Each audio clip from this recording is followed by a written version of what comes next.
Hotel, case vacanza, ristoranti, strutture ricettive vietate ai bambini, una tendenza che comincia a diffondersi anche nel nostro paese, tanto che esistono dei portali dedicati agli alberghi solo per adulti.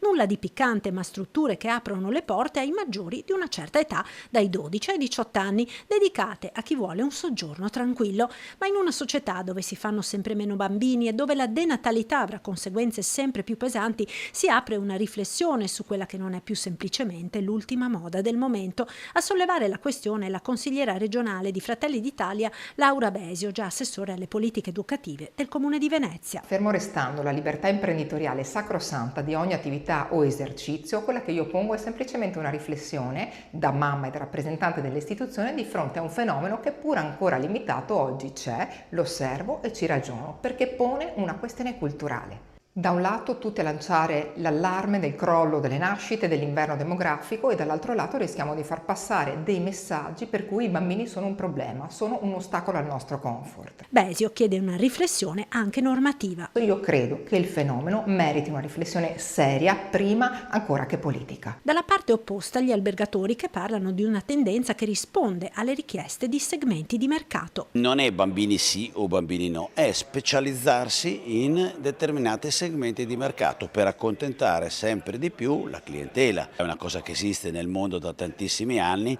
Diciamo che la tendenza del turismo è segmentare sempre di più il tipo di mercato. Io sono una coppia in luna di miele e cerco un albergo dove sono tutte coppie di adulti e non ci sono bambini. Vado in vacanza con la mia famiglia, preferisco trovare un albergo dove ci sono anche dei servizi per bambini. Di preoccupante deriva culturale parla il Forum Veneto delle famiglie. Gli alberghi dicono che noi rispondiamo a un'esigenza di mercato e allora è questa esigenza di mercato che ci preoccupa.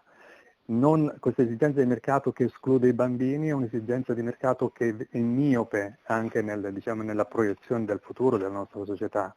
I bambini saranno coloro che sosterranno il welfare nel futuro e allora la domanda è: i singoli che decidono di usufruire di queste strutture, un domani si porranno che quei figli saranno coloro che sosterranno il loro welfare, la loro sanità, la loro economia.